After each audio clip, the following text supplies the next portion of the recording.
Ignatian Retreat, Day 8, The Good Attitudes. In this session, we will discuss the 5 important attitudes of openness, confrontation, free will, pushing together, and optimism. Behold, God can make all things new. He can sweep away all our transgression like a cloud and our sins like mist. He will forgive our iniquities and will remember our sin no more. Truly, truly, I say to you, unless a grain of wheat falls to the ground and dies, it remains alone. But if it dies, it bears much fruit. The only genuine love worthy of the name is unconditional love. I will sprinkle clean water over you. A new heart I will give you. A new spirit I'll put within you. I will take out of your heart of stone and give you a heart of flesh instead. Which are the areas in which we need the healing power of Jesus? In which areas do we need a breakthrough, a new outlook, a new commitment? How will I plan my ongoing assessment for the future? Is this love? Not that we have loved God, but that He has loved us. Do you think that this statement is true in your life? Can you really love the people in your life? Let us examine. Number 1, openness.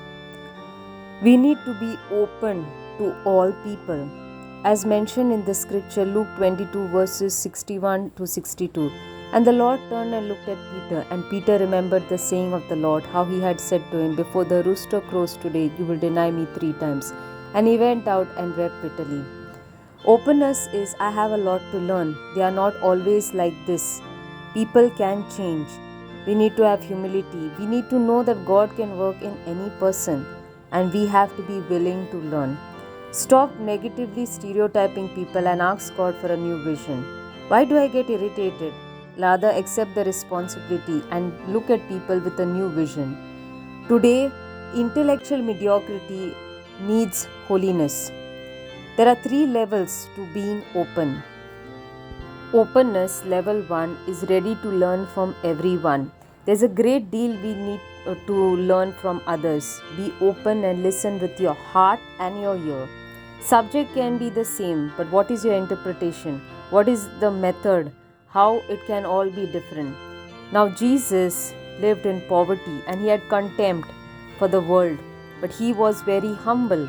Only Jesus loves the meek and humble of heart, whereas the world is accumulative.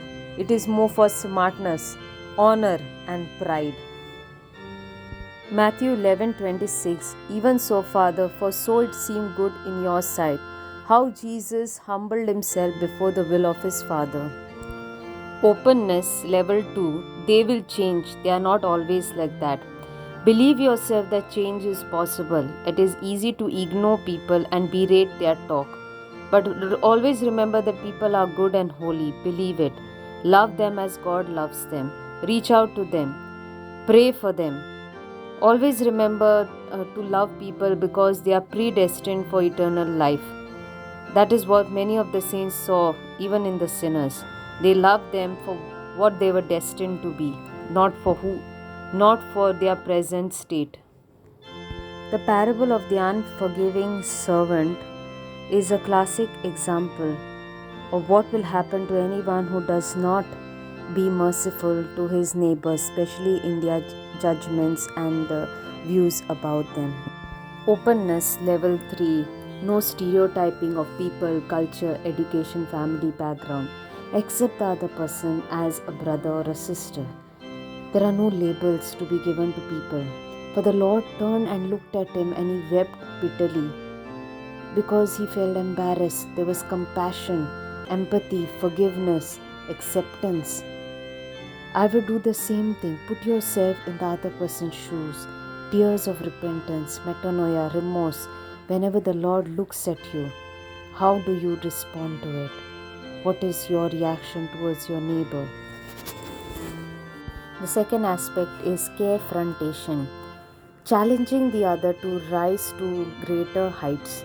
A genuine concern for the other person. The person concerned becomes the first to know what you think. We are one body with many parts. There's unity even in diversity. Confrontation actually means to care and accept the person and challenge the negative behavior of the person. How can we do that? Firstly, approach the person, talk about the problem. Second, if the person is closed up, then pray with your lips and your heart, not your mind, intellectualizing too much. Thirdly, avoid telling others unless a scandal. Meditate on the five fingers of your hand. Despite being different, there is so much diversity, yet the five fingers work together in helping you hold things and work effectively. 1 Corinthians chapter 12 verses 12 to 31. For just as the body is one and has many members, and all the members of the body, though many, are one body, so it is with Christ. For in one Spirit we were all baptized into one body, Jews or Greeks, slaves or free, and all were made to drink of one Spirit. For the body does not consist of one member but of many. If the foot should say, because I am not a hand, I do not belong to the body, that would not make it any less a part of the body.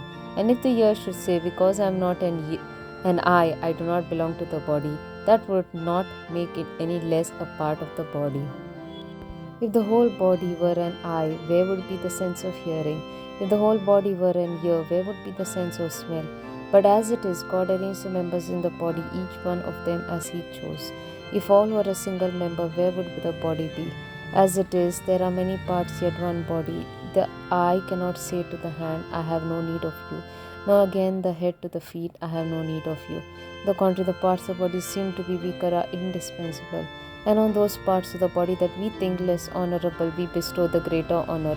And our unpresentable parts are treated with greater modesty, which our more presentable parts do not require.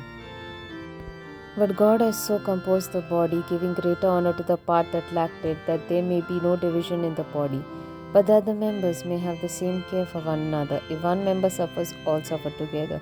One member is honored, all rejoice together. Now you are the body of Christ and individually members of it. God has appointed in the church first apostles, then prophets, third teachers, then miracles, then gifts of healing, helping, administering, and various kinds of tongues.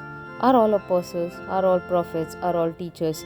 Do all work miracles? Do all possess gifts of healing? Do all speak with tongues? Do all interpret? But earnestly desire the higher gifts, and I will show you a still more excellent way. Number 3, free will. I avoid looking at how much or how little others work. I do what I meant to do and serve God. Let my maxim be, let the reward be the action itself. Let me do everything I do for the glory of God.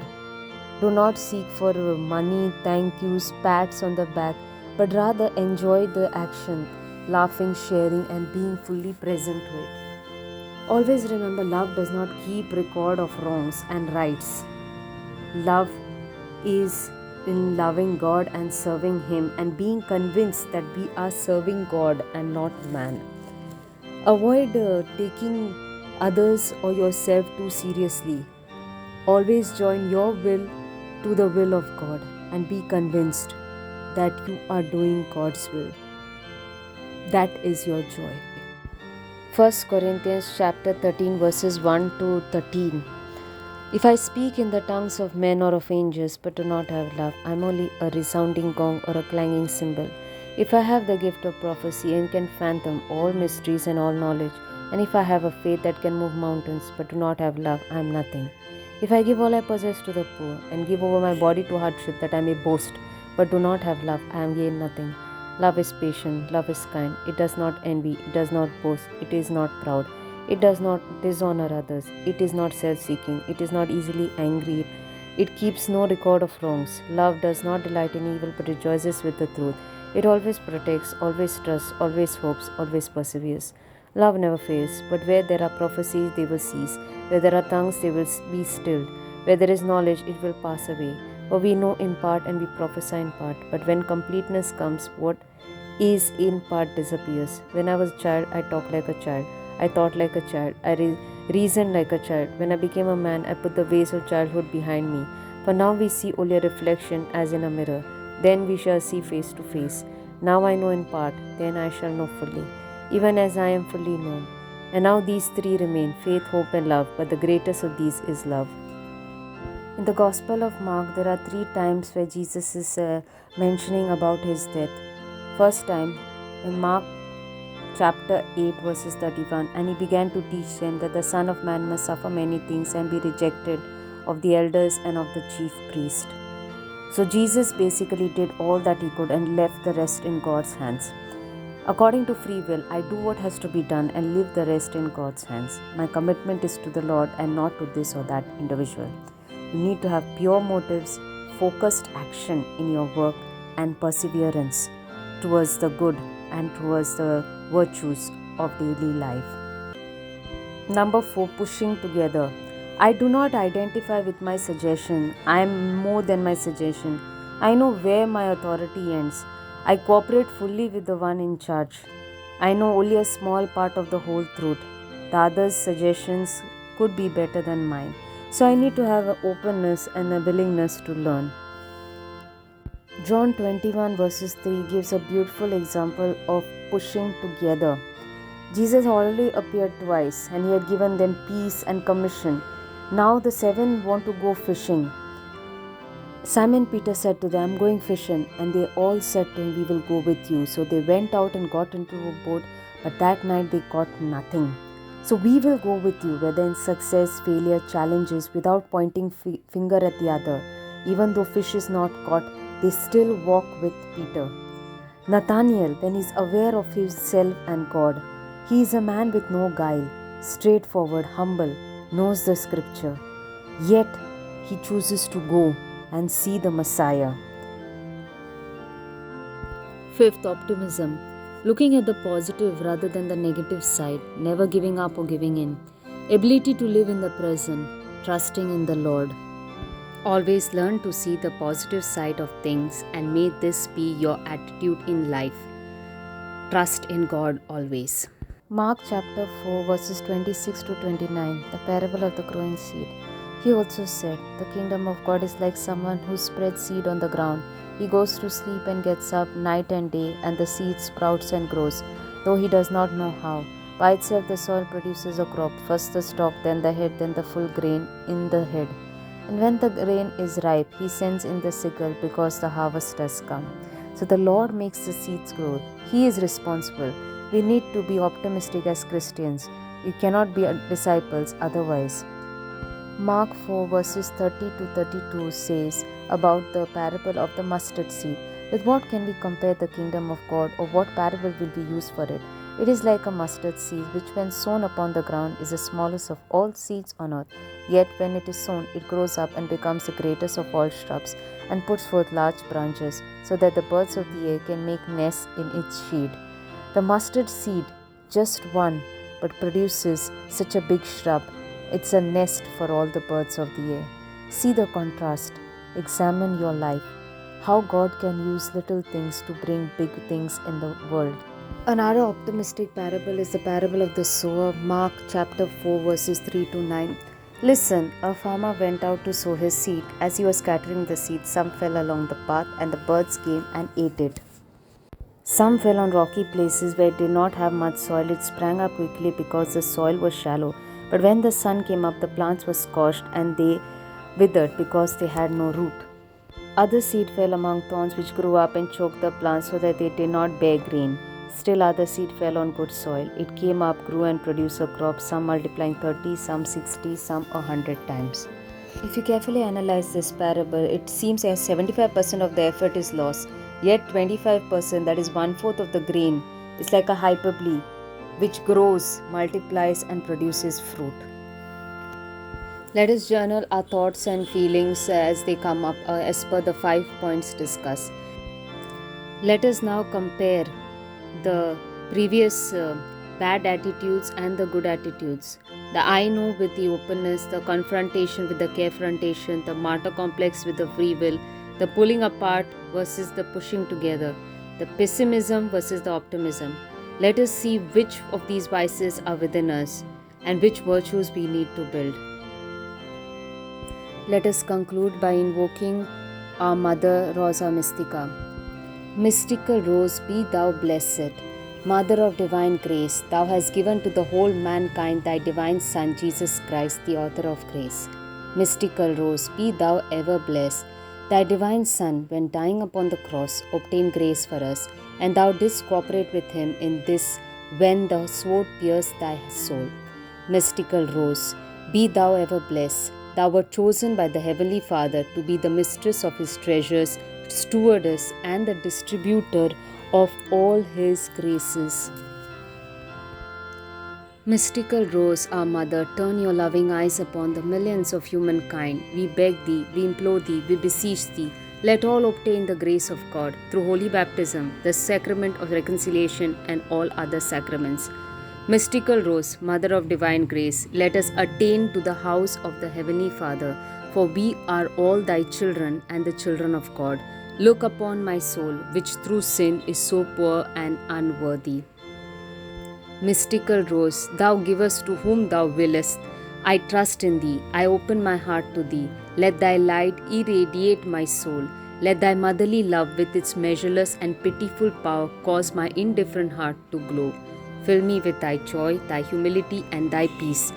Mystical Rose, thou acceptest that thou art a mother with a special care for all those children who most require thy help. And so I seek thy help in my bodily and spiritual needs. Very particularly, I beg thee for the following graces. Here mention your requests. Mystical Rose, thou art the mother of Jesus Christ and the mother of divine grace. Thou art the mother of mercy and the mother of life. Thou art our kind mother and our hope. Enclose me in thy immaculate heart and hear my prayer. Amen. Mystical Rose, pray to Jesus for us. Mystical Rose, pray to Jesus for us. Mystical Rose, pray to Jesus for us. Hail, Holy Queen, Mother of Mercy, hail our life, our sweetness, and our hope. To you do we cry, poor banished children of Eve. To you do we send up our sighs, mourning and weeping in this vale of tears. Turn them, most gracious Advocate, the eyes of mercy towards us, and after this our exile, show unto us the blessed fruit of thy womb, Jesus. O clement, O loving, O sweet Virgin Mary, pray for us, O Holy Mother of God, that we may be made worthy of the promises of Christ. In the name of the Father, and of the Son, and of the Holy Spirit. Amen.